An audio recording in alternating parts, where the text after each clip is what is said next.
Our last story this evening is an update of a piece we aired in 2010 when the then Florida Marlins were getting ready to open a glitzy new ballpark that was funded in great part by taxpayers amid great controversy. Back then, team officials were suggesting a better park would bring higher profits with which to lure bigger stars and make everyone a winner. Well, it hasn't turned out that way. Today, the Marlins are statistically the worst team in all of baseball and arguably own the league's worst public image to boot. When Marlins Park first opened for business just last year, it was a gleaming new stadium with a retractable roof, an aquarium behind home plate, and a gaudy home run sculpture in left center. Light that thing up! Though expensive and controversial, it was, local fans thought, the end result of a promise that with a world-class stadium, the Marlins would now have the means to collect the best players money could buy. And collect them they did, for all of 1 year. There's a lot of shame to go around today thanks to the fire sale of the Marlins' best players, which will go down in infamy in our national pastimes history. Last November, after a terrible season, the Marlins decided to blow the team up. They traded almost all of their big-name, highly paid players, cutting more than $160 million in salary, and leaving a largely no-name team in its wake.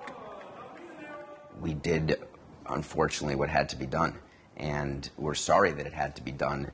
David Sampson is the Marlins president. We were hoping for a better result last year in the first few years of the ballpark, and we just had to change course. Do you understand why fans are outraged and view that as a betrayal? Yes.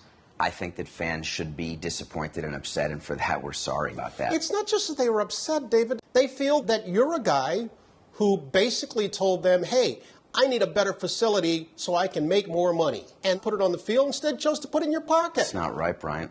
It's just not right. We didn't make more money. The team is losing money. The team lost money last year, a tremendous amount. So now you're crying poverty. I'm actually not crying at all. I'm just telling you how it is.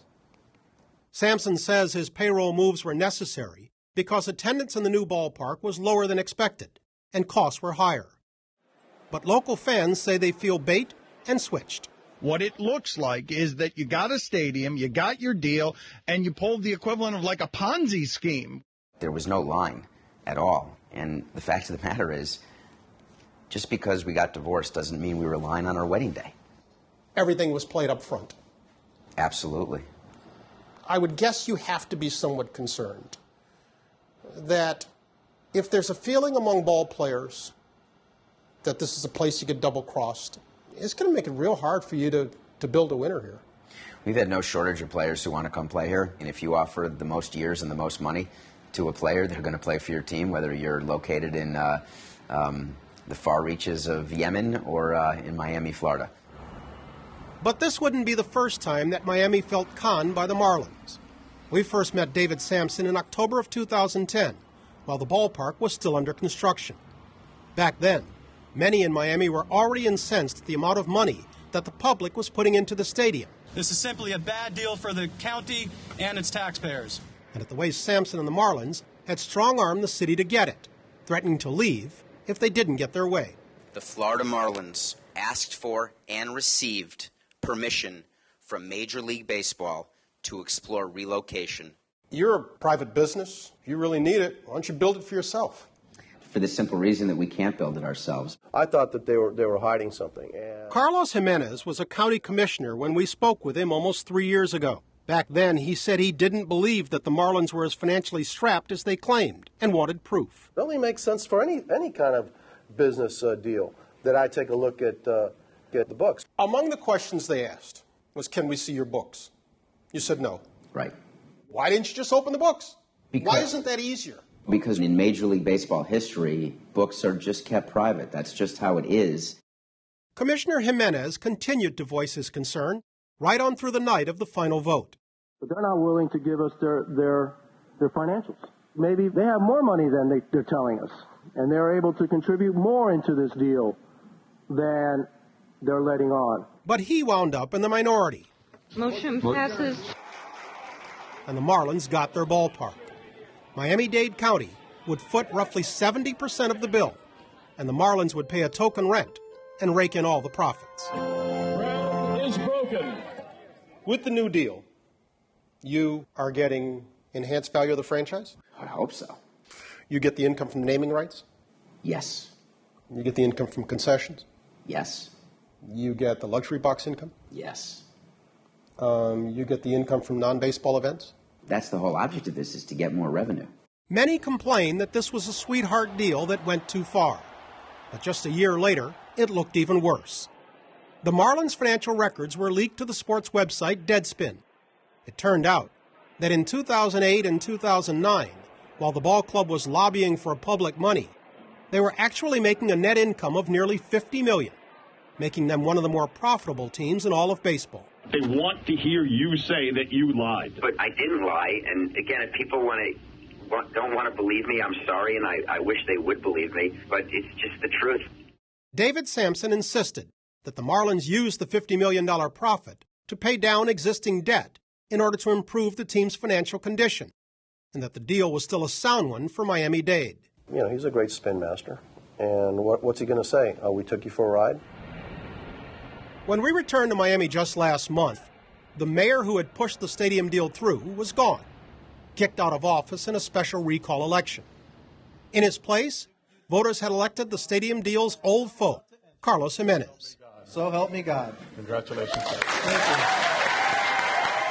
you. As the county's new mayor, Jimenez told us that he fears that Miami-Dade's $2 billion commitment to Marlins Ballpark will haunt the county for decades to come.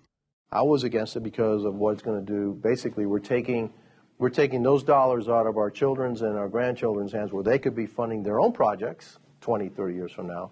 And we're saying, no, we're going to do this for a baseball stadium right now. Carlos Jimenez, do you view his election as a referendum on the ballpark and the funding of it? Boy, I hope that people aren't choosing their mayor according to a ballpark. It's a funny way to vote for a mayor, I would say. The fallout of the Marlins Stadium deal may not be limited to South Florida. In what may be a sports first, the Federal Securities and Exchange Commission has demanded from the team all documents related to the funding of the stadium. I have not been told the ins and outs of what they're investigating. Does it not seem to you that they're trying to determine if perhaps taxpayers were misled? They're looking into whatever the SEC does. I don't know. What are they going to find? Exactly what I've told you, that the team has lost a lot of money over the years and that we are at our debt capacity. David, with all due respect, you're lacking credibility on this. The last time you told people you didn't have any money, it required Deadspin to come out and show that instead you guys were very profitable and hiding that. It's not true either. If you would look at those documents the way accountants would, fans don't want to hear about that. They don't want to hear about EBITDA and then operating cash and operating income and the fact that it wasn't profitable. But for many residents of South Florida, it's more personal than business. One recent poll showed that only Fidel Castro is hated by Miami baseball fans more than team owner Jeffrey Loria. And Sampson's public image isn't any better. But I don't want this to be about me. You seen some of the names you've been called? Yes, of course.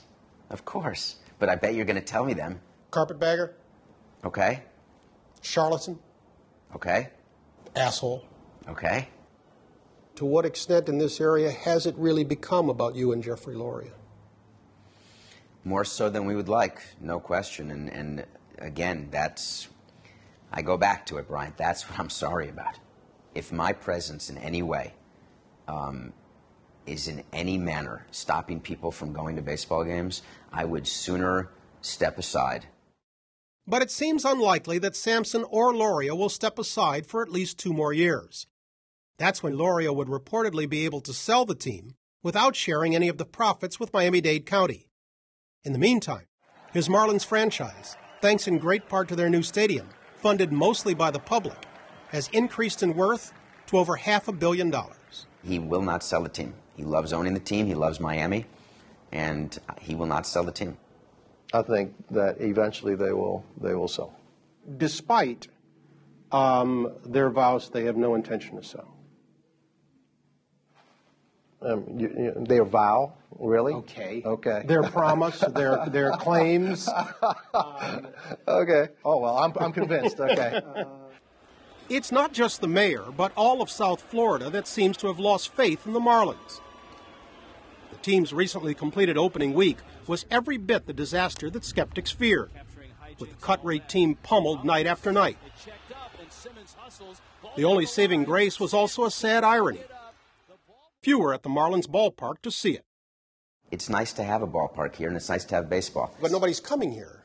Oh, but that's simply today. When you look at the long-term franchise and where we are, it's good. It's better that we have a ballpark.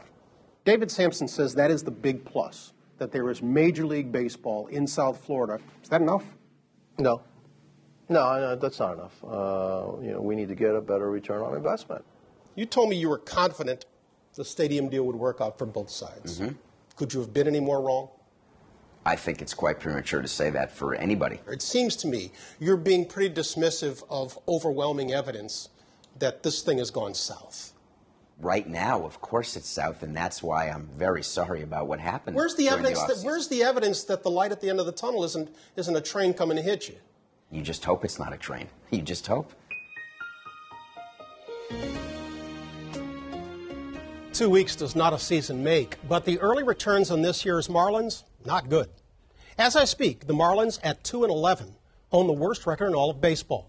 With just 23 runs, they are by far the lowest scoring team in all of baseball. And their average home attendance of fewer than 20,000 people a game, it's last in the National League. Finally tonight, a personal note. Like millions of Americans, I'm applauding last night's 66th anniversary of Jackie Robinson's debut with the Brooklyn Dodgers. But for admittedly selfish reasons. Some of them obvious, some not so much. Since success has many fathers, there's praise aplenty on this anniversary for Jackie, his wife Rachel, and of course for Branch Rickey. But indulge me for giving the lion's share of my personal applause to a relatively forgotten hero named Wendell Smith. It was Smith, a sports writer for the now-defunct Pittsburgh Courier, who made black opportunity in the majors a personal crusade. It was Smith who brought Robinson to the attention of Branch Rickey. And it was Smith who co-wrote Jackie's autobiography and documented his exploits in the crucial days that led to greater integration of the game. More importantly to me, it was Smith who in 1964 became a local sports anchor with WGN-TV in Chicago, the first person of color in a position of authority ever seen on television by yours truly, who at the time was a young and impressionable sports-minded teenager on the south side of the city. Given my limited skill set, I knew back then that while I couldn't be a Jackie Robinson, I could become a Wendell Smith. Of such small occasions are big dreams born and memories made, some of which still linger. And that's our show for this evening. For all of the good folks here at Real Sports, I'm Bryant Gumbel. Thank you so very much for being with us, and good night. For bonus clips on all of our stories, you can log on to hbo.com/realsports, and you can watch us anytime on HBO Go and HBO On Demand. Join us again for Real Sports on May 21st when we'll profile Penn State's head football coach, Bill O'Brien, whose inspiring relationship with his developmentally challenged son helped prepare him to do the improbable, turn around a program shattered by scandal.